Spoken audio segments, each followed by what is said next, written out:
Kecelakaan pesawat adalah peristiwa yang paling kita takutkan ketika harus bepergian melintasi udara. Ini juga yang dialami oleh pesawat hantu, Helios Airways 522. Pesawat ini terbang dalam kondisi seluruh awak dan penumpang sudah dalam keadaan meninggal dunia.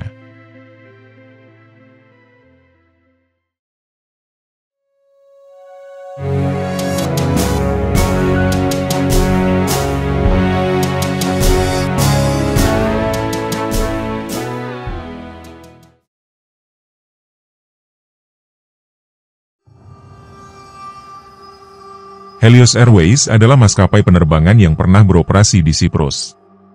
Maskapai ini mengoperasikan penerbangan berjadwal dan charter dari kota Larnaca dan Paphos. Helios Airways pun harus ditutup dan berhenti beroperasi pada 6 November 2006 setelah pesawatnya disita dan rekening bank perusahaan ini dibekukan pemerintah Siprus.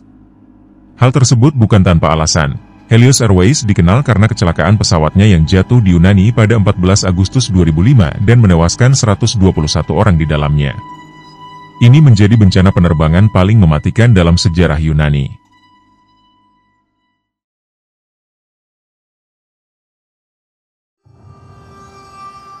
Kronologi dimulai ketika sebelum mengangkut penumpang ke Praha, pesawat menjalani pemeriksaan dan pengisian bahan bakar pada pukul 1:30 dini hari waktu setempat. Sesaat sampai di Bandara Larnaca, sebenarnya kru pesawat mengeluhkan adanya pintu pesawat yang membeku, serta suara aneh dari pintu belakang pesawat saat penerbangan berlangsung. Tim teknis segera melakukan pengecekan untuk mencari ada atau tidaknya kebocoran dalam pesawat. Mereka mengubah peraturan sistem tekanan pesawat dari auto ke manual untuk menjalani pengecekan tekanan udara tanpa harus menyalakan mesin. Akhirnya pesawat dinyatakan layak terbang setelah pemeriksaan. Namun naas, tim teknisi lupa mengatur kembali sistem tekanan pesawat ke mode auto. Pesawat pun lepas landas dari Larnaca menuju Athena. Saat mengudara, tekanan udara di kabin menurun dan alarm peringatan ketinggian berbunyi. Tapi awak pesawat tidak menghiraukan peringatan itu karena suaranya identik dengan peringatan konfigurasi lepas landas. Mereka pun melanjutkan penerbangan. Dalam penerbangan tersebut, terdapat Kapten Hans-Jürgen Merten, yang bekerja berdasarkan kontrak dengan Helios Airways. Dan kopilot Pampos Charalambous, warga negara Siprus yang telah terbang dengan maskapai tersebut selama sekitar 5 tahun. Mereka adalah pasangan yang berpengalaman dengan total jam terbang hampir 25.000 jam, dengan 10.000 jam penerbangan dengan pesawat Boeing 737. Hercules 522 pun terbang semakin tinggi dengan kadar oksigen yang semakin rendah. Para kru kabin tidak menyadari hilangnya tekanan pesawat tersebut secara perlahan. 7 menit setelah penerbangan, pilot melaporkan adanya masalah pada AC dan menghubungi Departemen Operasi Maskapai. Masker oksigen pesawat dikerahkan setelah mencapai ketinggian 18.000 kaki. Pesawat pun sempat kehilangan kontak dengan menara kontrol selama lebih dari 1 jam, yang mengakibatkan Angkatan Darurat Yunani mengirim 2 jet tempur F-16 untuk menyelidikinya. Mereka melihat pesawat tersebut berputar-putar dalam ketinggian 35.000 kaki di langit.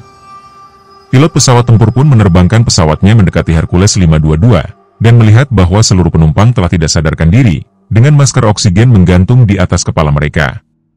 Selain itu, kopilot juga tak sadarkan diri. Dan anehnya, pilot tidak berada di ruangannya. Mereka juga melihat seorang awak kabin lelaki dengan pasokan oksigen memasuki kokpit.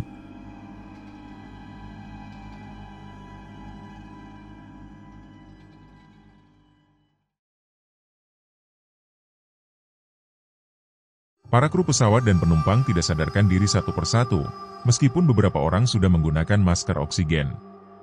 Kemungkinan besar, mereka mengalami hipoksia. Hipoksia adalah kondisi rendahnya kadar oksigen di dalam sel-sel tubuh. Akibatnya, sel-sel di seluruh bagian tubuh tidak berfungsi dengan normal. Hal ini bisa menyebabkan kematian jaringan dan kerusakan organ tubuh. Normalnya, oksigen yang diperoleh dari proses bernapas akan diangkut oleh darah dari paru-paru menuju jantung. Selanjutnya, jantung akan memompa darah yang kaya oksigen ke seluruh sel tubuh melalui pembuluh darah. Kondisi ini pun terjadi di pesawat Helios 522.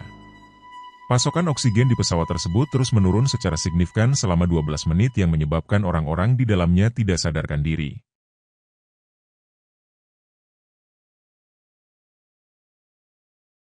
Diketahui, Ada satu kru bernama Andreas Prodromou yang berada di belakang pesawat yang menjadi satu-satunya orang yang masih sadar di pesawat itu. Andreas tetap bisa sadar karena pengalamannya dalam menggunakan tabung oksigen saat bekerja sebagai penyelam sebelum menjadi kru pesawat. Dia pun berhasil menggunakan tabung oksigen untuk bertahan hidup dan mencoba memasuki kokpit. Andreas berusaha mati-matian untuk membangunkan pilot dan kopilot, tapi usaha itu pun sia-sia. Tidak lama kemudian, mesin kiri pesawat pun padam dan membuat pesawat mulai kehilangan keseimbangan. Andreas mencoba meminta pertolongan melalui radio, tapi ternyata radio pesawat masih disetel untuk terhubung ke Bandara Larchana, bukan Athena. Sehingga ucapannya tidak terdengar oleh pengawas lalu lintas udara.